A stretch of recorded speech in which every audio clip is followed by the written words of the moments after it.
آپوزیتک 2 عالی جناب پرویز ثابتی. درود یکایان به ایران، درود یکایان به همه شما دوستان عزیزی که بیننده این برنامه هستین. در خدمتتون هستم با دومین آپوزیتک. به هر حال الان 2 هفته گذشته از طرح سوال در آپوزیتک 1، الان داریم وارد هفته 3 میشیم و هنوز بزرگان اپوزیسیون یا مخالفان جمهوری اسلامی، مخالفان رسمی جمهوری اسلامی، پاسخ درخواست و سوالاتی که ازشون شده رو ندادن. من اینجا پیگیری خواهم کرد این سوالات رو تا ما به نتیجه برسیم. به هر حال 2 هفته از گذشته پاسخی نگرفتیم. در مورد برنامه نخست، یکی از اشکالاتی که گرفته شد از طرف طیف هواداران پادشاهی این بود که مثلا من عنوان کردم که طبق فرمایش خود شاهزاده حدود 76 میلیون دلار پول بیرون اومده و خیلی ها من مثلا نوشتن تو کامنت ها که خب اصلا حقش بوده، چرا مثلا. ببینید دوستان، من اصلا سر مبلغ هیچ سوال اصلا سر مبلغ دارم. حالا راجع به مبلغ هم میشه رفت تحقیق کرد و به هر حال اسناد مدارکی هست که میشه پیدا کرد که دقیقاً چه مقدار پول معادل چه مقدار پول توسط محمد رضا شاه از ایران خارج شده. حالا اون اصلا محل بحث نیست که چه مقداری بوده.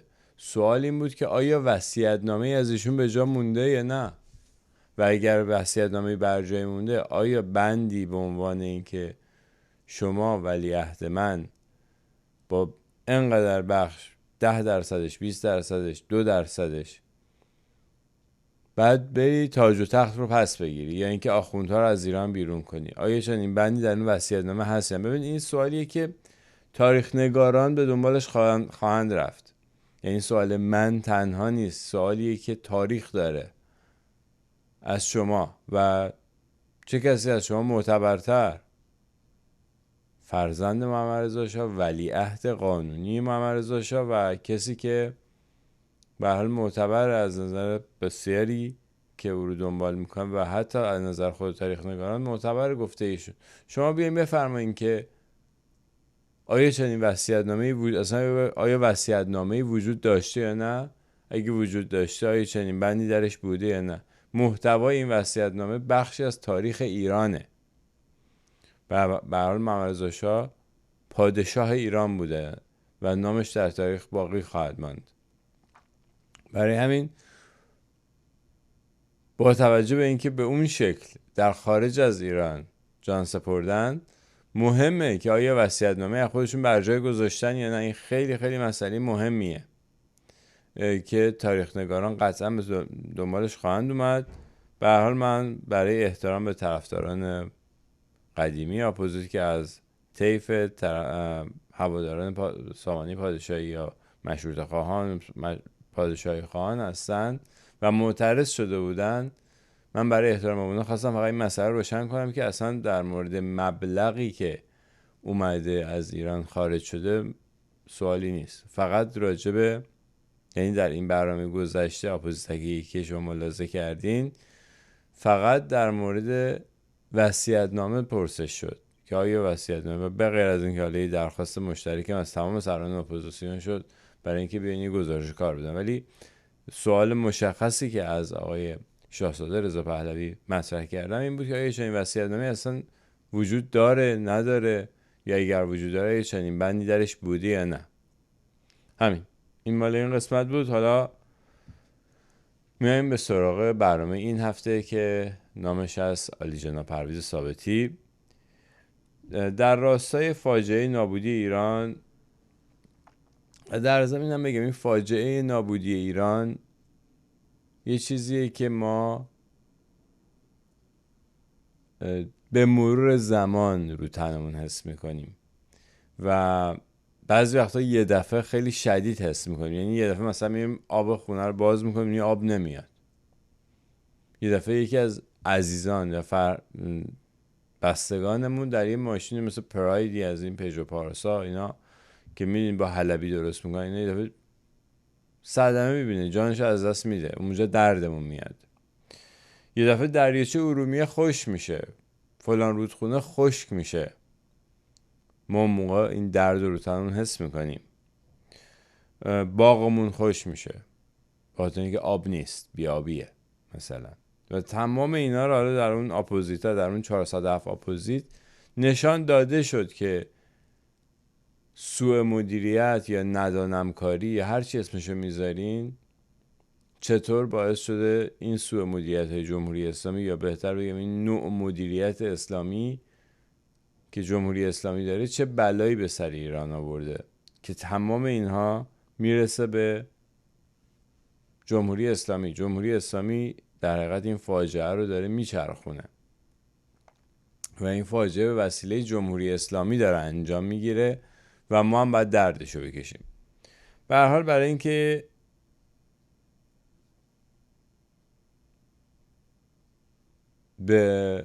بتونیم جلوی این فاجعه رو بگیریم، بعد این فاجعه رو بشناسیم. و خدمت هموطنان عزیزی که تا حالا این درد رو تنشون حس نکردن بگم که شما دیر یا زود این درد رو تنتون حس خواهید کرد. اگه تا الان حس نکردین، در آینده این نچندان دور این درد رو مستقیما رو تن خودتون حس خواهید کرد. اون درد زنده پوست کنده شدن که در برنامه اول بهش اشاره کردم، اینو شما حس خواهید کرد. بنابراین ما باید تلاشمون رو بکنیم. تا جلوی این فاجعه رو بگیریم که اتفاقا روی کاغذ این فاجعه راه جلوگیری ازش وجود داره. در این حال ما باید این فاجعه رو هم بشناسیم. از اونجایی که این فاجعه در سال 57 آغاز شد و تا به حال با الگوی خاصی ادامه پیدا کرده، بنابراین بسیاری از مشکلاتی هم که مانع ایجاد هماهنگی مخالفان، یه عده‌ای مخالف جمهوری اسلامی هستن ولی بیشتر صدمه‌شون داره به همدیگه میرسه تا اینکه به جمهوری اسلامی برسه. حالا من میگم بسیار از مشکلاتی که مانع ایجاد هماهنگی مخالفان برای جلوگیری از این فاجعه میشه رو میتوان ریشه یابی کرد. پس ناچاریم بریم به سال 57 که عالی جناب پرویز ثابتی ریاست اداره سوم یا امنیت داخلی سازمان اطلاعات امنیتی کشور رو در دست داشت. سازمان اطلاعات امنیت همون سابق است. عالی جناب پرویز ثابتی شاهد شکلگیری این فاجعه در نطفه بوده و خوشبختانه بعد از 44 سال ایشون جلوی دوربین رسانه‌ای قرار گرفتن و برخی از قسمت‌های شکلگیری فاجعه 57 رو برای مردم روشن کردن. اما بخش‌های دیگری تاریک رها شد. شاید اون قسمت‌ها مهم نبودن به باور عالی جناب ثابتی. بدین جهت به عنوان یک خبرنگار علاقه‌مند به تاریخ لازم دیدم اون بخش‌ها رو یادآوری کنم خدمت ایشون. نخستین بخش تاریک، نمیخوام خیلی وقت بگیرم، خیلی این موضوع میتونه خیلی گسترده باشه. من فقط میخوام چند تا نقطه رو، چند تا اتاق تاریک رو نشون بدم که عالی جناب ثابتی قطعاً میتونن این اتاق‌ها رو روشن کنن برای ما. نخستین قسمت تاریک برخورد دوگانه حکومت شاهنشاهی با مخالفانشه. یعنی مثلا خسرو گل سرخی به جرم اینکه توطئه‌ای کرده، طبق گفته عالی جناب ثابتی توطئه‌ای کرده برای مثلا رو بودن ولیعهد، دادگاه براش برگزار میشه و در نهایت هم به اعدام محکوم میشه و اعدام میشه و به اطلاع عموم هم میرسه. اما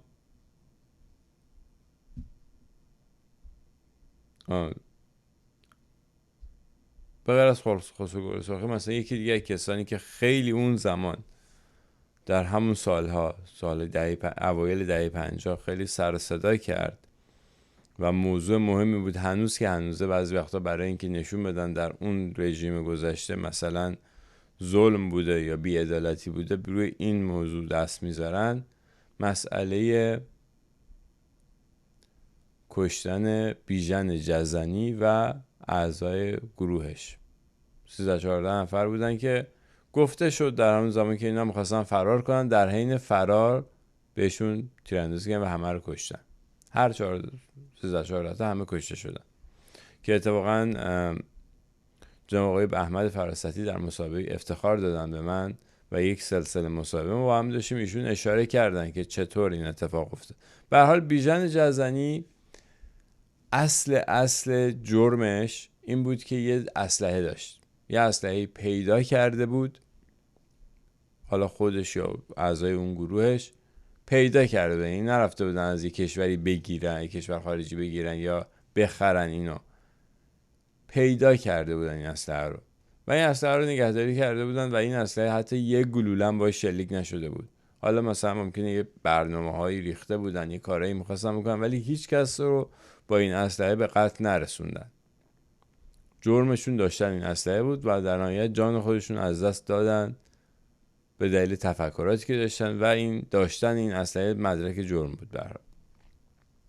اما در کنار این ما یا مثلا دادگاه خسرو گل سرخی با اون آب و تاب از تلویزیون ملی پخش میشه در اون زمانی که ایران مثلا یه تلویزیون ملی داره، مثلا 2 کانال داره فکر کنم و این 2 کانال 24 ساعت هم نیستن، مثلا هر کدوم چند ساعت برنامه دارن در روز.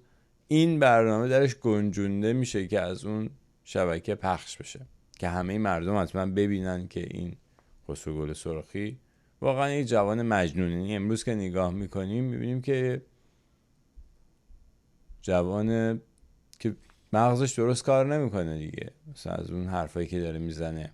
همون موقعش هم اینجوری بود، هم خیلی هم میخندیدن به این حرفای خسرو گل سرخی و خسرو گل سرخی ها، کسانی که این گونه میاندیشیدن. به هر حال این رو به اطلاع همه عموم رسوندن و این جوان مجنون بردن اعدامش کردن. به هر حال این چهره بدی از محمد رضا شاه درست کرد این حرکت و اینی که از تلویزیون هم پخش شد که همه مردم هم ببینن و بدونن که یه همچین آدمی وجود داشت و این بردن اعدام کردن. به نظر من اصلا به نفع حکومت نبود، چه بسا که به سری هم به ضرر این حکومت بود. اما در مقابل ما یک آخوند شروری داریم که اسلحه تهیه کرده و با اون اسلحه نخست وزیر کشور رو به قتل رسوندن، ترور کردن.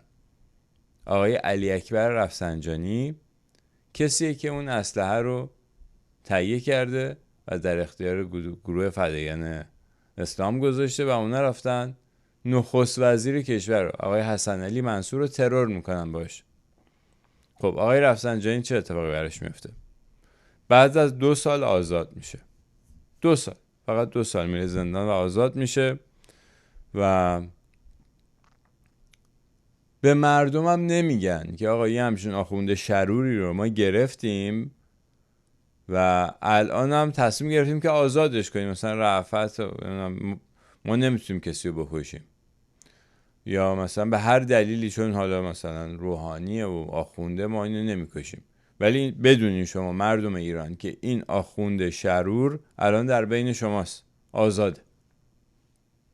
همین آخوند شرور، همین علی اکبر رفسنجانی چند سال بعد میره به آبادان و اون فاجعه سینما رکس آبادان که یکی از دردناکترین حوادثی که در بحبوحه انقلاب 57 صورت میگیره، اون حادثه یکی از مهرهای مهم و اصلیش همین آقای علی اکبر رفسنجانی هست که هیچ کس هم نمیشناستش. یعنی مردم ایران همچین آخوند شروری رو نمیشناسن. خب آیا این برخورد دوگانه نیست به نظر شما؟ چرا علی جناب ثابتی نپرداختن به این موضوع و گفتن که نه ما اینا رو میگرفتیم زندان میکردیم، هم تبعید میکردیم؟ خب برخورد دوگانه بود دیگه.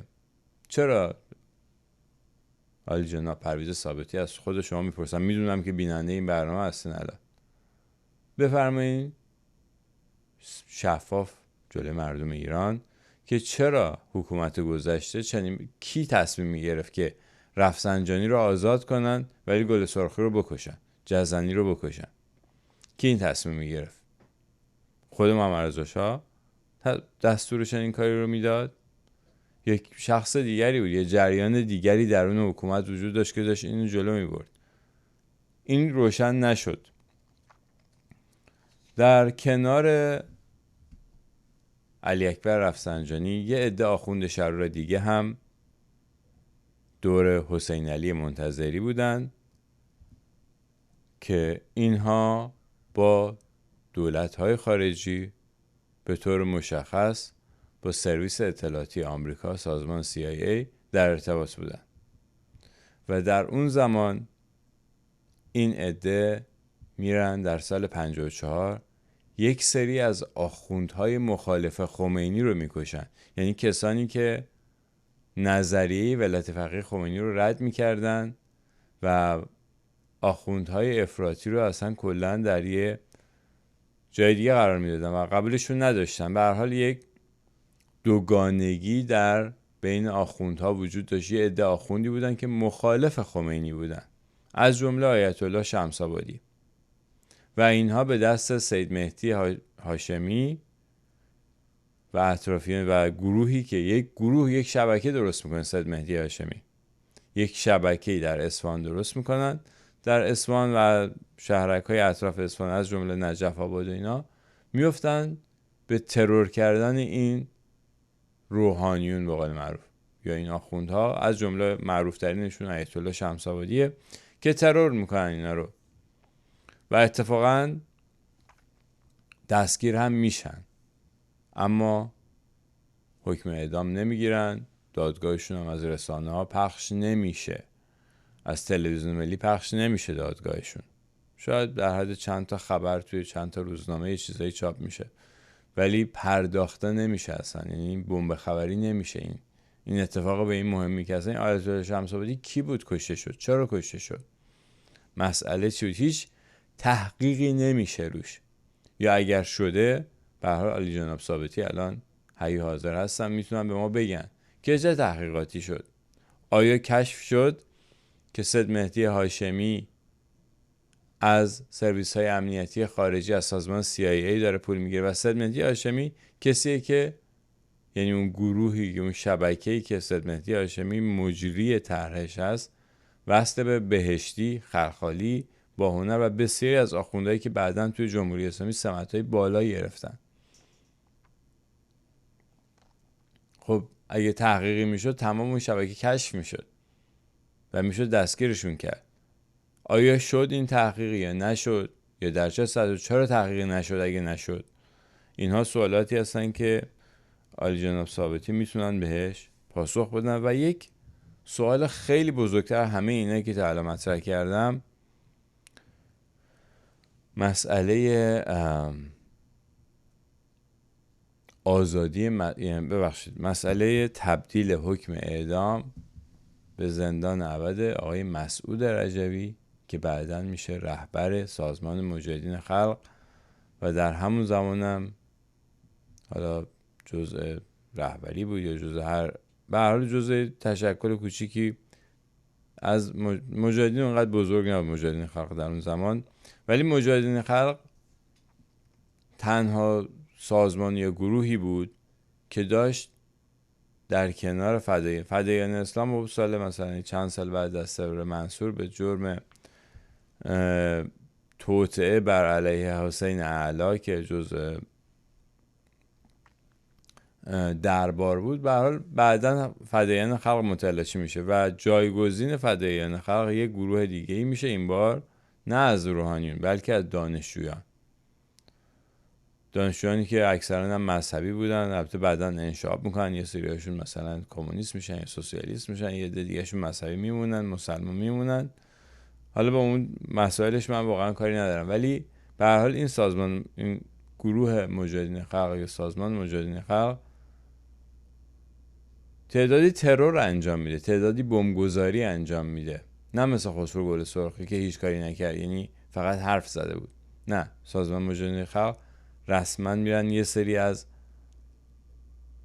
افراد رو میکشن، از جمله از اعضای ارتش رو میکشن، از مستشاران نظامی خارجی رو میکشن، چند تا بانک بمبگذاری میکنن. خب به هر حال در نهایت هم دستگیر میشن و متلاشی میشه گروهشون. اما سوال اینه که چطور عالی جناب ثابتی نامی از این گروه نبرد؟ و نامی از مسعود رجوی نبرد، از آقای مسعود رجوی. ببینید در مسابقه‌ای که با جناب احمد فراستی من داشتم، ایشون توضیح دادن مفصل راجع به کارهای مجاهدین و راجع به این که آقای مسعود رجوی چطور از اعدام جان سالم به در برد و حکم اعدامش تبدیل شد به حبس ابد. طبق ادعای و طبق گفته آقای احمد فراستی و دیگر ماموران سابق ساواک، آقای مسعود رجوی همکاری میکنه با ساواک و یکی از دلایلی که اصلا تمام اون تیم رهبری مجاهدین گیر میفتن همکاری آقای مسعود رجوی با این سازمان بوده. من ترجمه از آقای عالی جناب ثابتی این هستش که چرا این فرصت از دست دادن. به هر حال به صورت سنتی مجاهدین خلق رقیب طیف پادشاهی و مثلا گروهی هستن که اطراف شاهزاده هستن و این یه فرصت طلایی بود که عالی جناب ثابتی می اومدن قشنگ می گفتن که مسعود رجوی چه کارهایی کرده، رهبر این جریان، رهبر مجاهدین خلق، آیا واقعا همکاری کرده یا نکرده. حالا طبق ادعای قبلی همکاری کرده. حالا جالبه که خود مجاهدین میگن که دلیل این که حکم اعدام مسعود رجوی تبدیل شد به ابد فعالیت‌هایی بود که برادرش کاظم رجوی در سوئیس انجام داد و اون باعث شد که آقای مسعود رجوی حکم اعدامش تبدیل به ابد بشه، در صورتی که دیگر اعضای مجاهدین که دستگیر شده بودن، حالا یا همراه مسعود رجوی یا یکم بعد از مسعود رجوی، آقای سعید محسن و اصغر بدیزادگان، آقای مشکین فام، اونا همه اعدام شدن. یعنی فعالیت‌های کاظم رجوی جان اونها رو نتونست نجات بده. اونها هم جوان بودن، اونها همشون، حالا مسعود رجوی از همشون جوان‌تر بود ولی اونای دیگه هم سنشون فکر کنم زیر 30 سال بودن، همه اعدام شدن و عالی جناب ثابتی هیچی نگفتن راجع به این موضوع. چرا؟ یه سواله. عالی جناب ثابتی چرا راجع به مسعود رجوی هیچی نگفتین شما؟ این سوال جدیه. حالا میدونم که مثلا شاید طرفداران هواداران مسعود رجوی دوست نداشتن که ایشون صحبتی بکنه، ولی به عنوان یه ایرانی، به عنوان کسانی که میخوان بدونن که در اون دوره چه اتفاقی افتاد و از نظر تاریخی اهمیت داشت که رئیس اداره سوم که اداره امنیت داخلی هست و با همین به اصطلاح مخالفان حکومت داشت دست و پنجه نرم میکرد، میومد راجع به مهمترینشون صحبت میکرد یا راجع به رهبرشون اگر همکاری کرده خب میگفت که چه همکاری کرد، آیا واقعا ایشون باعث شد که بقیه لو برن و دستگیر بشن یا نه. حتما مدارک و سندهایی هم در دست ایشون، در دست عالی جناب ثابتی هست که بتونن این رو ثابت بکنن یا رد کنن، یا میتونستن بیان بگن نه اصلا اینا دروغه، این حرفا، ایشون هیچ همکاری نکرد و به خاطر فعالیت‌های برادرش آزاد شد و این ابهام رو برطرف میگه. این همون اتاق تاریکی که من میگم خیلی مهمه این موضوع، که این مشخص میشد که واقعا شد این همکاری انجامش گرفته یا همکاری انجام نگرفته. که عالی جناب ثابتی این اتاق رو هم تاریک رها کردن رو رفتن.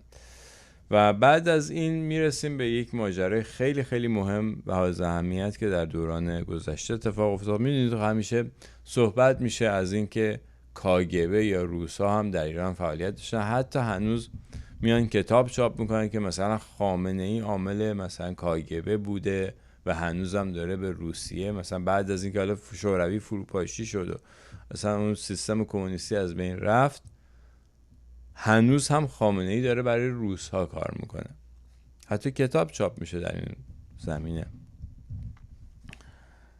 خب یکی از مهمترین مأموران کاگبه که تایید شده که ایشون در چندین کتاب مختلف هم راجبش صحبت شده و اصلا ایشون به این جرم اعدام شد.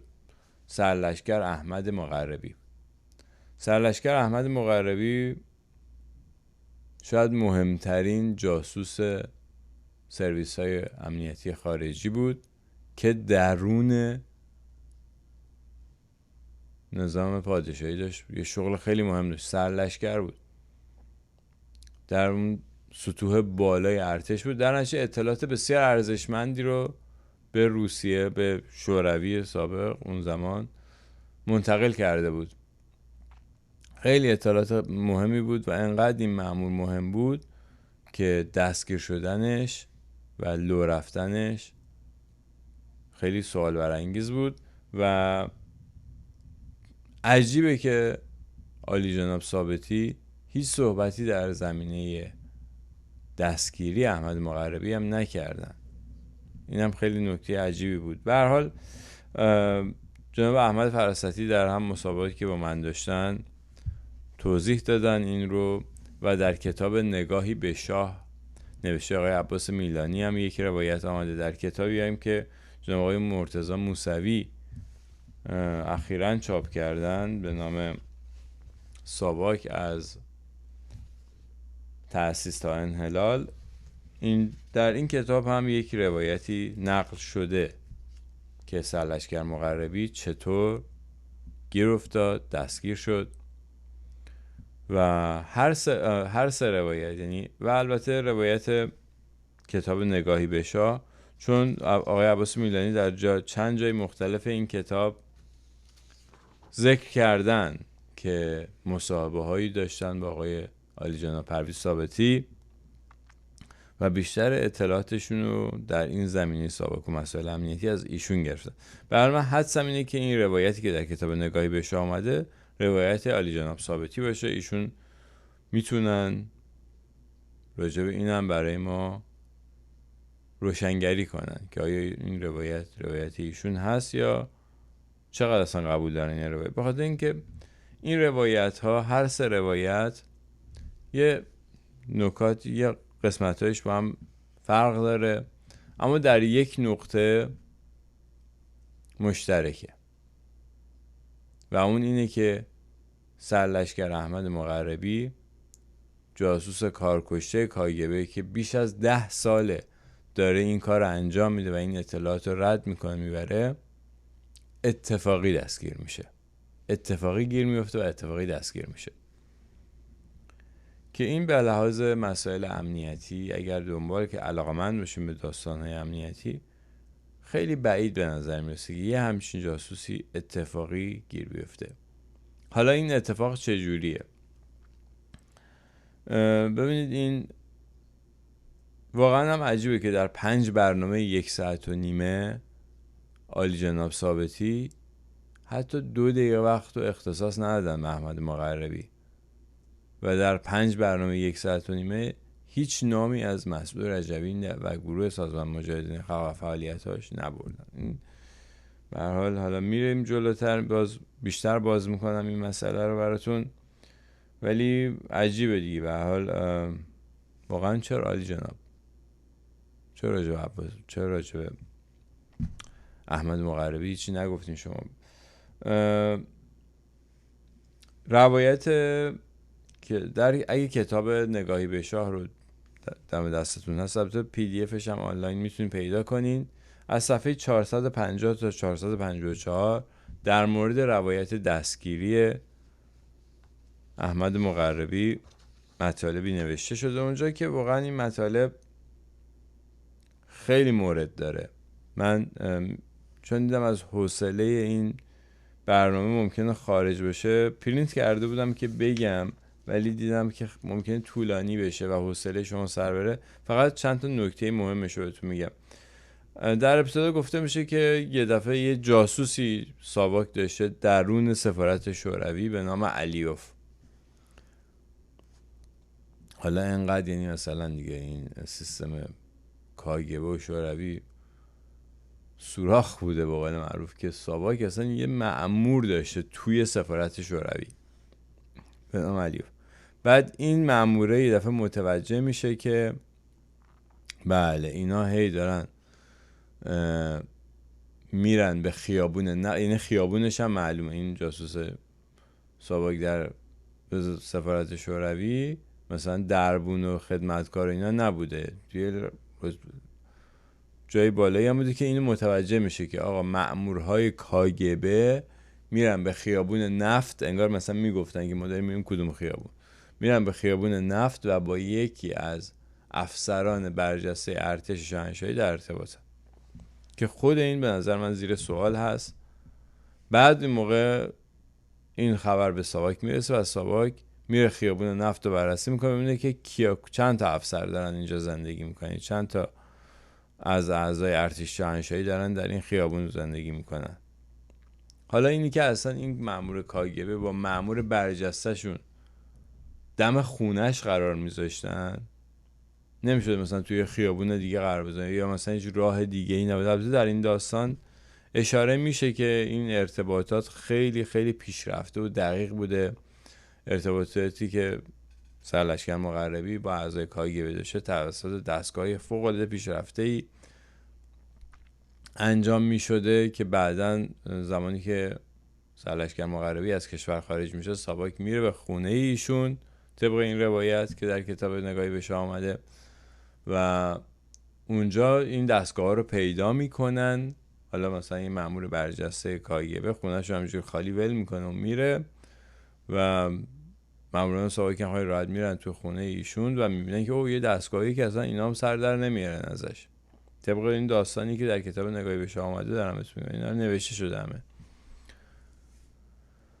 و نحوه رد و بدل کردن اطلاعات این بوده که سر یه ساعت خاصی اینا مثلا با ماشینشون میمدن اونجا وای میسادن نزدیک خونه آقای مقربی و اینجا ایشون مثلا این اطلاعات رو از طریق این دستگاه ها میفرستاده و اونا مثلا یه کیفی دستشون میگرفتن و تو خیابون این اطلاعات اون کیف میگرفته و بعد مثلا میفهمیدن این اطلاعات اینجوری اطلاعات به دستشون میرسه. اما با اینکه اینا رو میگه یه دفعه حالا چجوری سرلشکر مقربی گیر میفته، اینی که 2 مأمور کاگبه که ساواک هم میشناستشون در خیابون نفت دیده میشن و ساواک مثلا مأمورای ساواک مشکوک میشن، وای میسن نگاه میکنن ببینن این مأمورا اینجا دارن چیکار میکنن. بعد دفعه یکی از مأمورا هم ماشین پیاده میشه یه بسته میده به آقای مقربی که اومده سگش رو راه ببره، یه بسته میده بهش و اونم میگیره بسته رو، یه پاکت که میریزن اینا رو میگه، هم مقربی رو میگیرن هم این مأمور کاگبه رو میگیرن و خلاصه اون پاکته میشه مدرک جرم و در حقیقت دلیلی که بتونن ثابت کنن که آقای مقربی جاسوس روساست. حالا توی این پاکت فکر میکنین چی بوده؟ توی این پاکت 30,000 تومان، اونم به صورت روبل، نه دلار نه تومن هم نه، روبل روسی پول بوده و این دادن به آقای مقربی و آقای مقربی هم این گرفت. حالا مثلا ببینید یعنی واقعا فیلمنامه‌نویسای هالیوود داستانای جاسوسیشون رو خیلی دقیق‌تر و ظریف‌تر می‌نویسن. خیلی بچگانه است این داستان. آخه مثلا یه همچین مأمور کارکشته‌ای که حالا باز طبق گفته همین کتاب اصلا بچه‌هاش تو آریزونا دارن زندگی، یعنی کسی که میتونه از کشورم خارج شه، خیلی راحت میتونه یه حساب خارجی داشته باشه و خیلی راحت اونجا میشه این پول رد و بدل بشه. به هر حال این پول اونم به صورت روبله، مثلا یعنی مامورای کاگبه نمیتونستن برن دلار بخرن، دلار بذارن تو پاکت، روبل، یعنی مثل اینکه شما جاسوس هستید بذارن اون تو، اونم میگیره. حالا این ماموری که اون اطلاعاتو داره به صورت اون با اون دستگاه پیشرفته رد و بدل میکنه، بعد میره دم خونش ها، نه یه جای دیگه، دم خونش از مأمور کاگبه پول میگه، حقوق میگیره. به هر حال این داستان مشخصه که این داستان ساختگی بسیار بچگانه است و اون 2 داستان دیگه هم شبیه همین داستان هست و اینجوری میشه فهمید که قضیه اینجوری نبوده که اتفاقی این مأمور لو رفته. داستان مقربی خیلی پیچیده تر از این حرف هست و لو رفتنش. میشه حد زد که مقربی از داخل کاگبه لو رفته، نه تو تهران، تو مسکو. و CIA که شدیداً داره کار میکنه روی رقیب خودش که کاگبه باشه، همونجور کاگبه هم داره رو CIA کار میکنه حتما. به هر حال احتمالاً شاید یه مأموری، یه کسی، یه خبرچینی توی کاگبه این خبر رو میرسونه به CIA و CIA میرسونه به ساواک و اینجوری میرن مقربی دستگیر میکنن. این حالا تو یه سناریوهای دیگه ای هم هست میشه در نظر گرفت، ولی این داستانی که در کتاب نگاهی بشا، روایتی که جناب آقای احمد فراستی ذکر کردن که اونم بر اساس همین داستان هست و روایتی که جناب آقای مرتضی موسوی در کتابشون آوردن، خیلی خیلی جای سوال داره، یعنی قابل قبول نیست واقعا این روایت ها. به هر حال احمد مقربی دستگیر میشه و بعد از چند وقت هم محاکمه و اعدام میشه. اما این داستان احمد مقربی اینجا تموم نمیشه. چند سال بعد در ایران انقلاب، ببخشید 1 سال بعد، یعنی سال 56 این اتفاق میفته. شاید بگم چند ماه بعد از اعدام مقربی در ایران انقلاب میشه. سال 57، اواخر سال 57 در ایران انقلاب میشه. حالا نهایتا شاید 1 سال بعد یا 1 سال چند ماه بعد در ایران انقلاب میشه و فقط یک گروه و یک سازمان به ساختمون مرکزی ساواک حمله میکنن که در اون مستندایی که من و تو ساخت اومده، در مستند شماره 1 اشاره میکنه که سازمان مجاهدین به ساختمون ساواک حمله کردن. این البته قبلا یکی از دوستان و یکی از، حالا من نمیخوام اسمشون ببرم، و یکی ماموران سابق ساواک به من گفته بودن که تنها گروه و سازمانی که به اداره ساواک حمله میکنن مجاهدین خلق بودن و اونجا به غیر از اینکه به یه سری اسناد مدارک دست پیدا میکنن، یه مقدار زیادی پول نقد بوده اونجا، چند میلیون تومان پول نقد اونجا بوده که گفته، یعنی اون دوستی که بر من نقل میکرد گفتش که حقوق کارمندای ساواک بوده که توی این اداره مرکزی بوده و این به دست انقلابیون که مجاهدین خلق باشن، یعنی اون گروهی که میرن ساختمون ساواک رو میگیرن میفته. خب چند میلیون تومان اون زمان خیلی زیاد بوده. من این فقط بهتون میگم که اون اوایل انقلاب شما بهترین و مجللترین خونه تهران رو میتونستیم مثلا با مبلغ 3-4 میلیون تومان بخریم. چند میلیون تومان پول خیلی پول زیادی بوده، پول نقد. و این پول میشه هم پولی که بعداً سازمان مجاهدین به کمکش میره لباس فرم میخره، نمیدونم کلاس میذاره، چیز میذاره و همینجوری سازمان مجاهدین به سرعت رشد میکنه و از یه جمع چند 10 نفره یه دفعه تبدیل میشه به چند 10,000 نیرو از توی دبیرستان ها، از توی دانشگاه ها، و به شدت فعالیت میکنن و نیرو جمع میکنن و این پوله کمک میکنه برای اینکه بتونن اون کار انجام بدن. به هر حال این اتفاق میفته. آقای مسعود رجبی هم سال قبل از انقلاب آزاد میشن، یعنی قبل از حمله به همین این ساختمون ساواک آزاد میشن. و خب به هر حال حالا ما الان بریم به سال 57، به بهمن 57. آقای مسعود رجبی به هر حال این اتهام متوجهش هست که چطور بقیه اعضای مجاهدین اعدام شدن و شما اعدام نشدی. یک بدبینی حداقل در بین خود مجاهدین نسبت به ایشون وجود داشته، نمیتونن اینو انکار کنن، حتما وجود داشته. ولی چی میشه که 2 مرتبه آقای مسعود رجبی راه پیدا میکنه به شورای رهبری در سطح بالا و شاید یکی از دلایلش همین آدرس حمله به ساختمون ساواک بوده باشه و اینم به هر حال همون طور که ایشون قبلا همکاری کرده با ساواک میتونه این اطلاعات هم از خود ساواکی گرفته باشه که آقا این ساختمون توش پوله و کسی هم ازش محافظت نمیکنه، بریم به اینجا حمله کنیم. مثلا اینا رو عالی جناب ثابتی میتونه برای ما روشن کنه، بیا توضیح بده که آیا چنین احتمالی میشه در نظر بگیریم یا نمیشه در نظر بگیریم. ایشون به نظر من معتبرترین کسی هستن که میتونن بیان با منطق با ما بگن که ما این داستان رو میتونیم بپذیریم یا نمیتونیم بپذیریم. به هر حال سازمان مجاهدین طبق گفته جناب آقای مرتضی موسوی که در این کتاب اومده، در اردیبهشت ماه 58، یعنی 2 ماه بعد از انقلاب، 3 ماه بعد از انقلاب، تماس میگیرن با سفارت شوروی، تماس تلفنی میگیرن و این تماس تلفنی شنود میشده توسط ماموران ساواک. کلا اینجا چند تا مسئله پیش میاد.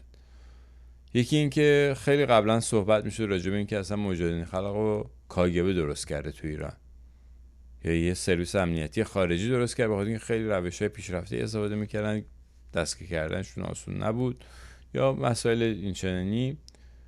من شنیده بودم از چند تا از ماموران سابق ساواک که مثلا این سازمان مجاهدین رو روس‌ها تو ایران درست کردن، چون مثلا اندیشه‌های سوسیالیستی هم داشتن. خیلی صحبت بود راجع به این موضوع که این اصلا روس‌ها درست کردن. به هر حال اگر روس‌ها درست کرده بودن و اگر شوروی‌ها پشت سازمان مجاهدین خلق بودن، لازم نبود که اعضای مجاهدین خلق برن تماس تلفنی بگیرن با سفارت شوروی. حتما خب ارتباطات وجود داشت که میتونستن از یه راه دیگه، از همون راهی که قبلا تماس داشتن و ساخته شده بودن به وسیله اینا، از همون راه تماس بگیرن و مسئلهشون رو مطرح کنن. ولی تماس تلفنی میگیرن و این تماس هم توسط بخشی از اداره ماموران ساواک که هنوز دارن بعد از انقلاب کار میکنن. حالا از یه طرف جناب آقای مرتضی موسوی مطرح میکنن که ساواکی‌ها خیلی مورد بیمهری قرار میگرفتن، خیلی بهشون تو 2 مدرسه بچه‌هاشون اذیت میکردن یا اینکه اعدام میشدن. این همه مثلا فشار روشون بود، اما یه عده‌ای از همین ساواکی‌ها داشتن کار میکردن، هنوز بدون حقوق هم نمیگرفتن، همونجوری برای میهن پرستی داشتن کار میکردن. این سوال برانگیزه، میدونید یه ذره قبول کردنش آسون نیست این موضوع، که در اون شرایطی که اصلا اسم ساواک بیاد رود ممکن جونت از دست بدی، تو داری همچنان کارت انجام میدی، اونم حقوق بدون حقوق هم داری این کار انجام میدی. و این اطلاعات میرسه به دست آقای محسن موسوی و آقای محسن موسوی هم ارتباط داشتن تا به گفته خودشون با بخشی از حکومت، با بخشی از بدنه اون دولت موقت، دولت بازرگان، و این اطلاعات میرسونن به دستشون که بله آقا، یه آقایی به نام محمد رضا سعادتی از اعضای مرکزی، از اعضای رهبری مجاهدین خلق با مثلا فلان مأمور کاگبه قرار داره توی دفتری خارج از سفارت، نه توی سفارت. یعنی اینجوری هم نبوده که این مأمور مثلا اعضای مجاهدین برن توی سفارت یا اون مأمور سفارت بگه آقا من جایی نمیام، شما بیاین تو سفارت هر چی دارین بیاین اینجا به ما بدید. حالا چی بوده که مأمور برجسته کاگبه یا مأمور برجسته سفارت شوروی که اصلا میگن دبیر دوم سفارت بوده، از سفارت کشیده میشه بیرون یا بره سر یه قرار با یه جوان 28-9 ساله؟ چرا میره؟ طبق مدارکی که در همین دادگاه محمد رضا سعادتی هم مطرح میشه، به دلیل اینکه همین مدارک دستگیری مقربی رو قرار بوده بدن به روس‌ها و روس‌ها براشون مهم بود، چون روس‌ها میفهمن که این داستانا رو که قبول نمیکنن، میفهمن که یه جاسوس خونگی دارن، یه کسی از داخل کاگبه داره اطلاعات میفروشه بیرون و براشون مهم بود که پیدا کنن اونا. برای همین دبیر اول یا دبیر دوم سفارت حاضر میشه از سفارت بیاد بیرون و بره سر یه قرار با یک جوانی 27 ساله که این اطلاعات ازش بگیره. حالا یه جوری بالاخره راضیش کنه تا این اطلاعات ازش بگیره. از اون طرف این جوانی 27 ساله که آقای محمد رضا سعادتی باشه، یه نامه گذاشته تو جیبش و رفته سر این قرار و تو اون نامه نوشته شده که بله ما مثلا این چیزا رو احتیاج داریم، مثلا بیسیم میخوایم، و این نامه‌ای که لاجوردی و میگه آقا شما، یعنی اصلا صحبتی از مدارک دستگیری مقربی نیست، هیچ صحبتی از فقط اشاره میکنن که پرونده مقربی رو اینا داشتن، ولی اشاره نمیکنن که توی این قرار اون مدارک هم مثلا به دست ما افتاده. به هر حال خواسته های که در این نامه، در این یادداشتی که همراه آقای سعادتی بوده مطرح میشه از سفارت شوروی این بوده: تعدادی ضبط صوت همراه با فرستنده مورد نیاز، دوربین‌های کوچک یا دوربین‌های میکروفیلم گیرنده و فرستنده های کوچک نیاز دارند. آموزش لازم رو در مورد امور بایگانی طبق بندی شده پرونده ها نیاز دارند. دستگاه های استراق سهم از فواصل دور لازم دارند. اطلاعات در مورد فعالیت های CIA آمریکا در ایران لازم دارند. بیسیم های مخصوص در اختیار ما قرار دهید تا مرکزیت بتواند با تمام شاخه‌های خود در سراسر کشور بدون دغدغه خاطر در ارتباط باشه. کمک های مالی و سلاح به این سازمان میخواستن در صورت به خطر افتادن سازمان ترتیب خروج سران مجاهدین از ایران داده بشه.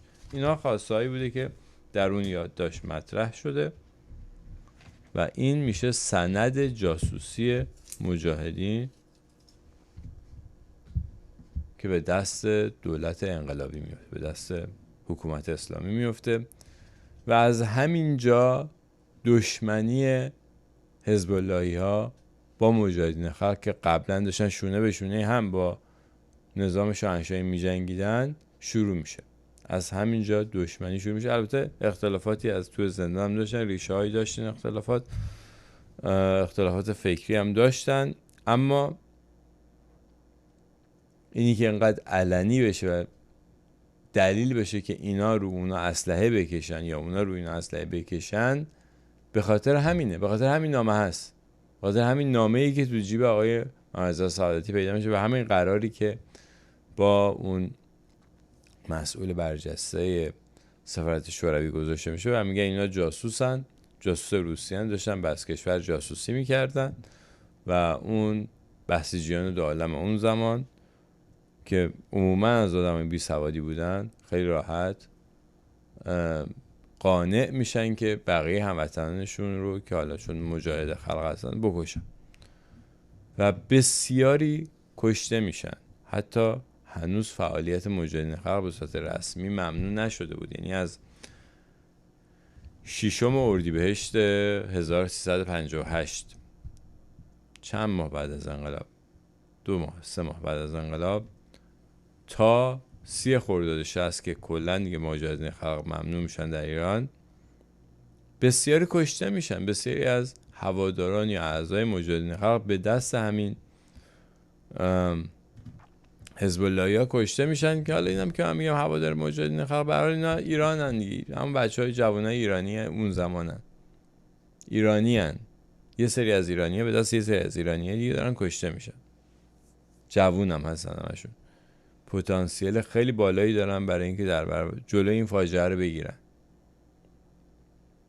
اینا اینجوری هم دیگر میکشن، بیشتر البته مجاهدین کشته میشن و بعد از این حادثه هم یواش یواش آقای مسعود رجوی تبدیل میشه به مهمترین عضو سازمان مجاهدین خلق. البته موسی خیابانی هم در کنارش بود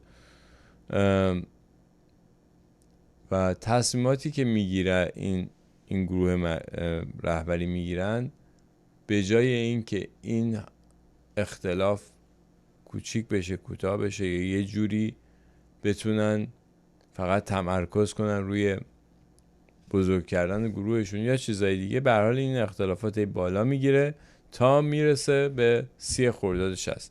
من توضیح بدم این راجع به این 30 خرداد. ببینید تا 30 خرداد عده زیادی از جوانان و نوجوانانی که یعنی حتی بچهای 14-15 ساله که روزنامه مجاهد میفروختن دستگیر میشن.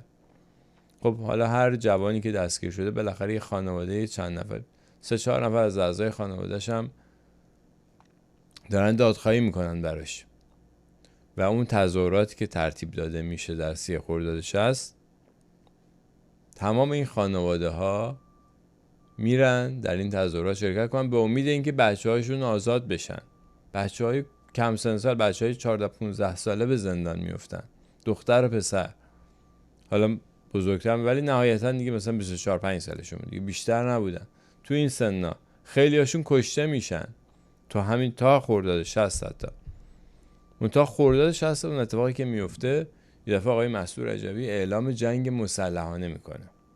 جنگ مسلحانه به اعتبار داشتن چند تا اسلحه که از تو پادگان‌ها گرفتن و غنیمت گرفتن و اینا، ولی بدون داشتن حتی یک پایگاه نظامی، بدون داشتن این که مثلا یه منطقه رو در اختیار گرفته باشن، هیچی. اعلام جنگ مسلحانه در حقیقت اون موقع سپردن همون جوانا به جوخه اعدام بود. یعنی این اعلام جنگ مسلحانه کردن باعث میشه که بگن که خیلی خب ما هر مجاهدی پیدا کنیم میگیریم میکشیمش، و همین کارم کردن. خیلی ها رو تو خود خونه ها بستن به رگبار کشتن، خیلی هم افتادن زندان. ده ها هزار از هواداران و طرفداران مجاهدین جوان ایران بودن دیگه، افتادن توی زندان‌های زیر دست لاجوردی جلاد. داستان‌ها نوشتن، کتاباشون هست، اتفاقا توسط خود مجاهدین چاپ شده چند تا از این کتابا، که ببینید چه جنایت‌های صورت گرفت که حتی خود طرفداران جمهوری اسلامی خجالت میکشن بگن از کارها و بلاهایی که سر این بچه‌ها آوردن در اون سالها. ولی شروع داستان همین دستگیری محمد رضا سعادتی بود و همین این که مسعود رجبی به هر حال تو اون شورای رهبری یکی دیگه از رهبر رفته بیرون، در نتیجه رقیب‌های ایشون هم کمتر شده برای اینکه بتونه حرف خودش رو راحت‌تر به کرسی بشونه. یه نظر دیگه کم شده اونجا. و این اعلام جنگ مسلحانه، حالا ایشون 30 خرداد اعلام جنگ مسلحانه میکنه، 7 تیر یعنی 1 ماه بعدش بمبگذاری حزب جمهوری اتفاق میفته و تمام مزاحمین خمینی در حقیقت بگم، از پسر منتظری که معروف به محمد رینگو از اون توش بود تا بهشتی که مهمترین عامل بود. بهشتی تقریبا سردسته همه آخوندهای دیگه بود و خودش و این جمهوری اسلامی رو حق خودش میدونست، فکر می‌کرد که خمینی الان نمیذاره کاراشو بکنه. یه جورایی موی دماغ خمینی داشت میشد و به هر حال خطرناک بود دیگه. و در یک بمبگذاری که حالا بعدا نمیدونم مجاهدین قبول کردن گرفتن یا نگرفتن، ولی بعدا من گفتن آره یه کیف گذاشتن اونجا منفجر شده. ببینید با یک کیف نهایتا یه میز ناهارخوری رو شما میتونی اعضای دورش از بین ببری، حد اکثر. شما اون تروری که هیتلر کردن ببینید حتی تمام اعضای دور میز ناهارخوری هم نتونست بکشه یک کیف بمب. یک کیف بمب نهایتا 10 نفر آدم میکشه نهایتا، ولی وقتی حالا به گفته خود جمهوری اسلامی 70 نفر کشته شدن و به گفته برخی دیگه بیشتر، این یک کامیون بمب لازم داره. با یک کیف بمب اینقدر ساختمون خراب میشه و اتفاقا اون انفجار انقدر شدید بود که داشته‌های 1-2 کیلومتری دو اطراف این خونه های دیگه شیشه هاشون شکست. حالا کسانی که در اون منطقه زندگی میکنن میتونن شهادت بدن، بگن این انفجار خیلی انفجار بزرگی بود. و این انفجار حالا طبق اون مصاحبه که حسین دهباشی با بنی صدر داره، اون میگه که اصلا این خیلی دقیق کار بمبگذاری شده بود که کل سقف یه جا آمده بود پایین که هیچ کس زنده نمونه، کسی زنده از اونجا بیرون نیاد. به هر 7 تیر ماجرای انفجار حزب جمهوری رخ میده که تمام مزاحمین و بعدم رجایی باهنر هم ترور میکنن. خلاصه یک دستسازی جمهوری اسلامی در همون سالهای اول اتفاق میفته و بسیاری از کسانی که میتونستن یا پتانسیل اینو داشتن که مزاحم کار خمینی بشن از بین میرن، کشته میشن. مثلا یکی از کارها همین ادامه جنگ بود دیگه. در ضمن تو پرانتز داشته باشین که شهریور 1359 یعنی 1 سال قبل از این ماجراها جنگ شروع شده. یعنی این اتفاقات در زمانی داره میفته که ایران درگیر جنگ با عراق هم هست و به هر حال این اقدامات داخل میتونه راحت سرکوب بشه، بخاطر اینکه میتونن بگن ما تو جنگیم و راحت‌تر میتونن سرکوب کنن. این هم داشته باشین. ماه 60 همون سال 1360 یعنی حدود 3-4 ماه بعد از اعلام جنگ مسلحانه، آقای مسعود رجبی در یک خانه‌ای در تهران پنهان میشه و پیدا هم نمیشه. بعد یه دفعه مهر ماه 1360 ایشون سوار یک هواپیمای مسافربری میشن که همون هواپیمای شاه هست، هواپیمای شهباز هست. سوار این هواپیما میشن به همراه بنی صدر و از تهران پرواز میکنن و در پاریس فرود میان. من چند تا مسئله رو خدمتتون عرض بکنم. یکی این که جمهوری اسلامی هیچ ابایی از زدن هواپیمایی که مثلا دشمن باشه نداشت. کما که چند وقت قبلش هواپیمایی که محمد جهان‌آرا و یه تعداد دیگه از مخالفین ادامه جنگ یا مخالفین محسن رضایی یا سپاهون تو بودن، یا هواپیمای 330 رو ضد هوایی خودی نزدیک تهران منهدم میکنه و سقوط میکنه و اون موقع رئیس پدافند آقای حسن روحانیه که داره پدافند کشور کنترل میکنه. در همون اثنا آقای مسعود رجبی از فرودگاه مهرآباد سوار یه هواپیمای مسافربری میشن و همینجوری میرن و از کشور خارج میشن. من صحبت کردم با برخی از هواداران مجاهدین، گفتن که آقا اون موقع مثلا خر تو خر بوده. این داستانایی که گفته میشه خیلی بچگانه است، مثلا همون داستان دستگیری مقربیه. خر تو خر بوده، اینا مثلا نفهمیدن که این هواپیما داره میره، یا مثلا یه عاملی داشتن توی مثلا پدافند که اونا رد کردن نداشتن. اینجوری نیست اصلا.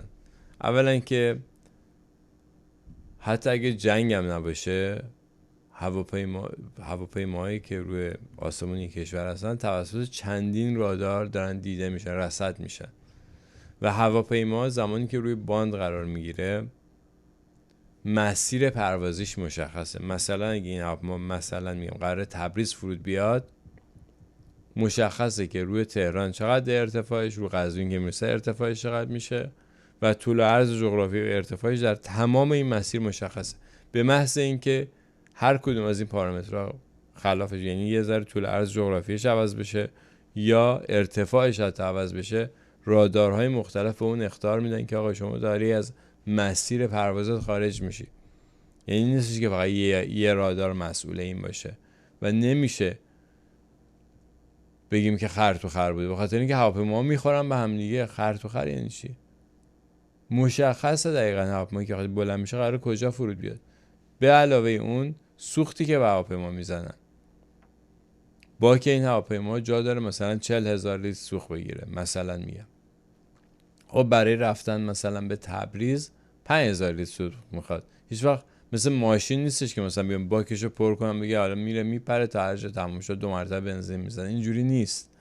برای هر پرواز سوختگیری میشه به اندازه اون پرواز، یه ذره بیشتر، نه خیلی بیشتر، یه ذره بیشتر، برای اینکه اگه نقص فنی چیزی پیش اومد بتونه هواپیما یه ذره جا داشته باشه که مثلا یه مانوری انجام بده بعد فرود بیاد. نه اینکه مثلا منزل 2 برابر نیازش بهش سوخت بزنن، به خاطر اینکه وزن هواپیما بیشتر میشه و بعد هواپیما سوخت بیشتری مصرف کنه تا رو هوا بمونه. برای همین نمیزنن سوخت بیشتر. این جزء قوانین هوانوردی. خواهش میکنم یکی از خلبان‌ها یا افرادی که در این زمینه تخصص دارن بیان اینا رو بگن به مردم. اینطوری نیست که همینجوری هواپیما اومده رو باند و مثلا قرار بوده بره یه جای دیگه، بعد دفعه رفته از کشورم خارج شده، هیچ کس هم بهش کاری نداشته، همینجوری رفته. به هر حال این هواپیما در پاریس فرود میاد و سازمان مجاهدین خلق در خارج 2 مرتبه شکل میگیره و از اونجا باز 2 مرتبه این جنگ مسلحانه رو روش فشار میاره تا جایی که در بهمن ماه 60 موسی خیابانی و بقیه اعضای مرکزی سازمان مجاهدین در درگیری مسلحانه تو همین خونه های تیمی کشته میشن، از بین میرن همشون. و اینجوری میشه که آقای مسعود رجبی میشه یگانه رهبر مجاهدین خلق و این ماجرا ادامه پیدا میکنه تا اینکه یعنی بعد از جنگ مسلحانه اینی که من میگم حالا مجاهدین خلق، میدونم یه عده زیادی الان دوست ندارن، حالا به هر دلیلی که خودشون دارن دوست ندارن مجاهدین خلق رو و میگن که آقا اصلا مهم نیست هر شد. آقا اینا بچهای ایران بودن که کشته شدن، اونایی که تو اون زندان ها به اون وضع وحشتناک شکنجه شدن و کشته شدن بچه های ایران بودن، سرمایه های ایران بودن. من از این منظر اینجوری دارم بهش نگاه میکنم. برای همین هم مثلا مهمه که داستان آقای مسعود رجبی چی بود. چرا عالی جناب ثابتی حتی یک بار اسم ایشون نیورد در 5 برنامه 1 ساعت و نیمه. خسرو گل سرخی که اصلا هیچی نبود و هیچ کاری هم نکرد، حالا مثلا اون حرفای احمقانه رو اومد دادگاه زد، نزدیک نیم ساعت بهش اختصاص دادین، شاید هم بیشتر. ولی گروهی که این همه ترور، بالاخره این همه آدم مستشار آمریکایی کشتن، بمبگذاری کردن، هیچ گروه دیگه اندازه اینا این کارا رو نکرده بودن. ولی حتی شما یک کلمه راجبشون حرف نزدی علی جناب ثابتی. چرا؟ این سواله. چرا شما راجب مجاهدین حرفی نزدی؟ چرا اسمی از مسعود رجبی نبردی؟ حالا ببینیم مسعود رجبی در ادامه چیکار کرد. به هر حال بعد از اینکه این گروه در فرانسه 2 مرتبه تشکیل میشه، سال 67 بعدم میان در عراق و خلاص خود این به عراق رفتن خیلی مسئله دار بود که عراق که داره با ایران می جنگه، شما میرین در عراق، یه کمپی هم گرفتن و خلاصه تعلیمات نظامی از این حرفا تا میرسه به سال 67 تعداد زیادی از هواداران یا اعضای مجاهدین خلق در زندان‌های جمهوری اسلامی هستن و تعداد زیادی هم در خارج هستن. طرفداران مجاهدین خلق خیلی زیادن، شاید 100,000 نفر بیشترن در اون تاریخ، در تاریخ مثلا اواخر دهه 80 زایشی یا میلادی. یه پتانسیل خیلی قوی هست ضد جمهوری اسلامی در خارج و افرادی هستن که خیلی هاشون تحصیلات بالا دارن، دکترن، مهندسن. خب اینا رو هم همه رو جمع میکنن میبرن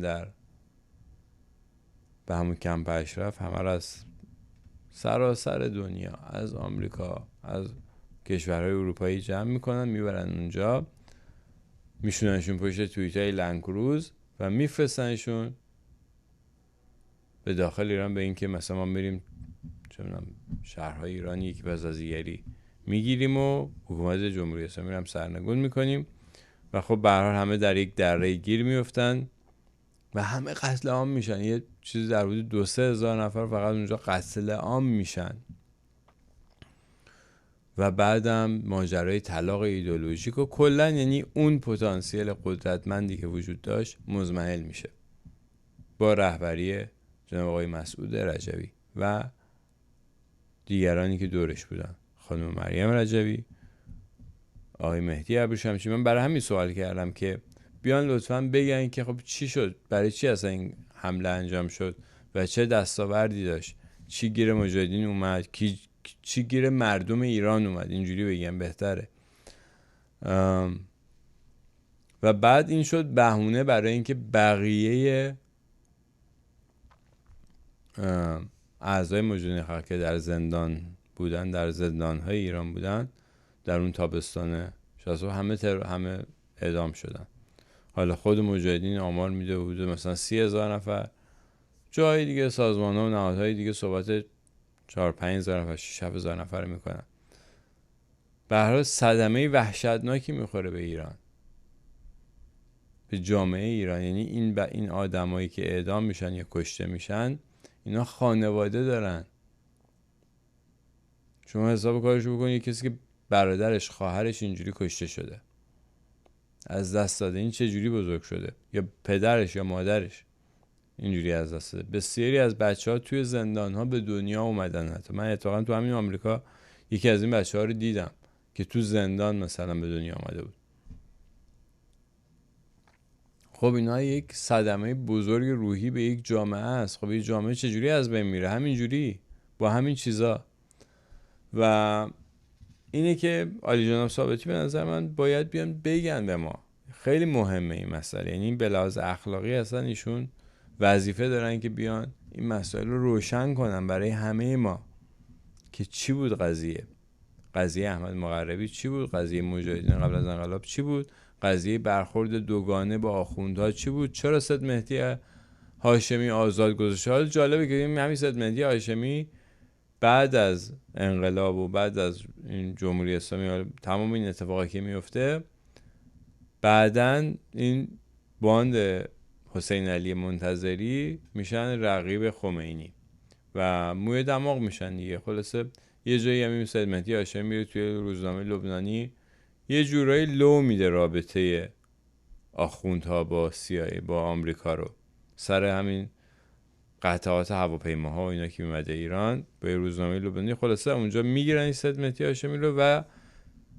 به جرم همین قتلایی که قبل از انقلاب انجام داده، به جرم قتل آیت الله شمس آبادی و دیگرانی که کشتن، 4-15 نفر دیگر هم کشتن، به جرم اونها اعدام میشه، محکوم به اعدام میشه، به جرم اون قتلا. یعنی قتلایی که حکومت شاهنشاهی نادیده گرفت، اکتفا کرد به تو زندان نگه داشتن اینا. ولی خسرو گل سرخی به خاطر اینکه توی مجلس خصوصی گفته بودیم ما میریم مثلا ولیعهد رو میدزدیم یا بهتره بریم یه همچین کاری بکنیم، میگیرنش میبرنش محاکمهش میکنن و بعدم اعدامش میکنن.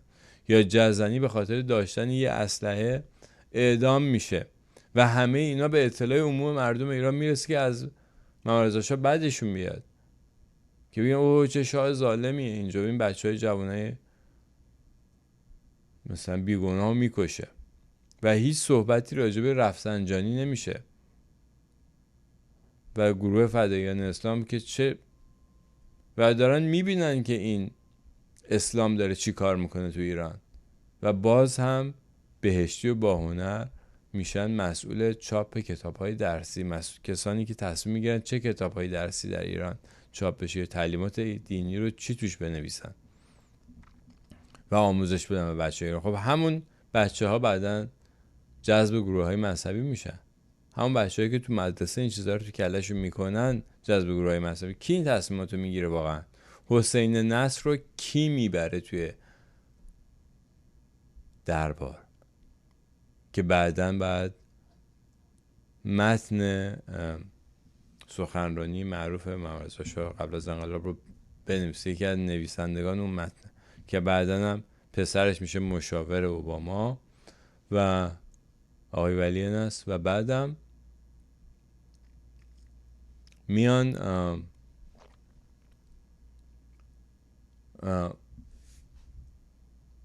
نایاک رو، یکی از کسانی که حداقل از نظر فکری بهشون خیلی کمک میکنه به اعضای نایاک، همین آقای ولی نصره. حالا کمک های دیگه شو کار ندارم. و حسین نصر واقعا اینا چجوری جالبه که همه اینا بعدن سر از آمریکا در میارن، خیلی هم خوب، خیلی هم راحت. خب خیلی سوالهای دیگه، خیلی مسائل دیگه بود که علی جناب ثابتی میتونستن به ما توضیح بدن، برای ما روشن کنن. در ضمن خود علی جناب ثابتی به عنوان آخرین سوالی که از ایشون دارم، ایشون خب 43 سال تقریبا هیچی نمیگن در خارج از کشور و بعد از 30 سال روزشونو میشکنن با یک، در این کتاب در ادامه‌گر حادثه، با یک پژوهشگری که از بغل محسن رضایی اومده بیرون. محسن رضایی فرمانده سپاه بوده و بسیار از جوانان ایران توسط همین محسن رضایی به جوخه مرگ سپرده میشن در جنگ ایران عراق و یکی از نزدیکان جمهوری اسلامی، کسی که بارها کاندید ریاست جمهوری اسلامی شده. خیلی مهمه یک کسی بتونه بره که بغل ایشون و باش عکسش بشه و سوال برانگیزه که چطور عالی جناب ثابتی بعد از 30 سال که با هیچ جای مصاحبه نکردن یه دفعه روزه سکوتشون رو با این پژوهشگر میشکنن و این کتاب رو چاپ میکنن. این هم خب خودش جای سوال داره دیگه. این هم یکی از همون سوالایی که بعد علی جناب ثابتی بیان بهش پاسخ بدن. امیدوارم ما این پاسخ رو بگیریم. در ضمن من اشاره کردم به این گروه رهبران سیاسی و خیلی به من معترض شدن که چرا مثلا مجاهدین رو میگی، چرا احزاب کردستان رو میگی، کنارش آزاد. من کنار کسی نذاشتم، من فقط به لحاظ این که چقدر وقت و انرژی ایرانیان در اختیارشون هست صحبت کردم و اینها رو به عنوان رهبر اپوزیسیون ازشون نام بردم. ببینید سازمان مجاهدین خلق حداقل 2000 تا نیرو در همون کمپ لیبرتی داره به صورت تمام وقت. من میگم شما در نظر بگیریم 6 روز در هفته روزی 5 ساعت کار کنن که بیشتر کار میکنن. خب میشه 2000 نفر هفته 30 ساعت میشه 60,000 ساعت در هفته کار. مطمئناً در بین این 2000 نفر حداقل 100 تا دیگه هستن که از من خیلی بهترن به لحاظ کار کردن. من مثلا گفتم من 2200 ساعت در یه سال کار کردم، 40 هفته برنامه شد. این 60,000 ساعت در هفته چی داره میشه؟ کجا داره میره؟ تبدیل به چی میشه؟ بغیر از این 2000 تایی که در کمپ لیبرتی که البته بیشترن، حداقل 1000 تا هوادار مجاهدین خلق در خارج از کشور دارن کار میکنن برای کمک به این سازمان. حداقل خودشون الان بیننده این برنامه هستن، خودشون قضاوت کنن. البته خودشون مدعی هستن که بیشتر از 1000 نفرن، شاید 2-3 هزار نفر آماری که خودشون میدن، ولی من میگم همون 1000 نفر هستن. این 1000 نفری هستن که حداقل هفته 10 ساعت وقت میذارن. حداقل من دارم حداقل رو به شما میگم، حداقل یعنی خیلی کمتر از حداقل حتی دارم بهتون میگم. میشه 10,000 ساعت در هفته. حالا سالش خودتون حساب بکنید. خب چی داره میشه این کار؟ این وقت داره صرف چی میشه؟ احزاب کردستان همینطور. حالا مجاهدین چند هزار عضو داره یا هوادار داره. احزاب کردستان دیگه حداقل حزب دموکرات که مدعی 10,000 تا عضو داره. حالا من میگم چند صد تا عضو داره حداقل. خب اینا همه دارن وقت میذارن. اینا هم ایرانیانی که دارن وقت میذارن برای جلوگیری از همین فاجعه. بیان بگن ما رو از اشتباه، اگه من دارم اشتباه میکنم، خب من از اشتباه، من و امثال من از اشتباه در بیارم. بگن نه آقا ما این کاری که کردیم اینم نتیجهش بود، اگه ما این کارا رو نمیکردیم ببین جمهوری اسلامی این کارا رو کرده بود. خب ما این درخواستی که من کردم برای همین بود، برای اینکه بگن آقا ما اینقدر وقت و اینقدر پول رو صرف این کار کردیم و اینم محصولشه. سوال من این بود ازشون در برنامه نخست و در این برنامه آل جناب ثابتی واقعا باید بیان مشخص بکنن برای اتهام جدی متوجه ایشون. ببینید پاسخ به این سوال ها میتونه این ابهام رو برطرف کنه. ابهامی که الان وجود داره اینه که به غیر از فردوست و کسان دیگه‌ای که خیانت کردن به محمد رضا شاه، افراد دیگه‌ای هم بودن که با سازمان CIA همکاری کردن و باعث شدن که این انقلاب به وجود بیاد. اینکه CIA در ایران انقلاب کرد دیگه تئوری توطئه نیست. الان مدارک و اسنادی هست که نشون میده که CIA این کار کرده. حالا میان بعضی وقتا میگن که آره این مثلا زمان کارتر میزنن گردن کارتر، همیشه که کارتر اشتباه کرد، مثلا سر قضیه نفت اینا اشتباه کردن و مثلا اشتباه کردن. حالا شاه می‌خواستن بردارن، خب نمیشد یه آدم بهتر بذارن جای شاه، مثلا یه کسی بهتر از خمینی. یعنی واقعا غیر خمینی ما کسی رو نداشتیم توی همون نهضت آزادی و اینا هم آدم بودن دیگه. نمیخوام بگم خیلی خوبه ولی از خمینی که بهتر بودن که نمیشد اونا مثلا یک اختیار مملکت بیفته به دست اونا، نه به دست این پاسارماستارایی که میریختن تو خونه ها چه جنایتایی میکردن اون زمان، از تجاوز و دزدی و هر چی که بگی. الان دیگه تو کتاب ها دارن مینویسن و میگن راجبش این ور اون ور. یعنی آمریکایی ها هیچ کسی بهتر از آخوندا پیدا نکردن تو ایران. چرا؟ بود آدم دیگه، ولی برنامه این بود که احمق ترین گروه قدرت رو به دست بگیره و ازش حمایت بشه که ایران نابود کنه، که این فاجعه شکل بگیره. و همین کار همین اتفاق افتاده و این اتفاق نقطه‌ای نبوده، این ادامه داشته. همینجوری در طول این 45 سال این حمایت ها شده از جمهوری اسلامی و این سیستمی که جمهوری اسلامی سر کار آورده یک سیستم زنده است. ببینید CIA ساواک رو درست کرد و ساواک داشت برای CIA کار میکرد، نه برای ایران. اصل فعالیت ساواک زیر نظر گرفتن سفارت‌های بلوک شرقه. من از جناب سفیر اسدی هم پرسیدم، گفتم آیا شما مثلا سفارت انگلیس و سفارت آمریکا هم زیر نظر داشتین که ببینین کیا اونجا رفت آمدن یا اعضاش با کی در ارتباطن؟ ایشون فرمودن نه، چون اینا کشورهای دوست بودن. و اتفاقا دیدیم که همین کشورهای دوست بودن که به ممرزشاه خیانت کردن و انقلابیون مسلمان با همینا در ارتباط بودن. که ساواک هم هیچ فعالیتی نداشت، هیچ نظارتی بر فعالیت اینا نداشت. عالی جناب ثابتی هم هیچ اشاره ای نکردن اصلا به نقش این دولت ها، این سازمان های امنیتی خارجی. این که چرا محافظان خمینی در فرانسه همه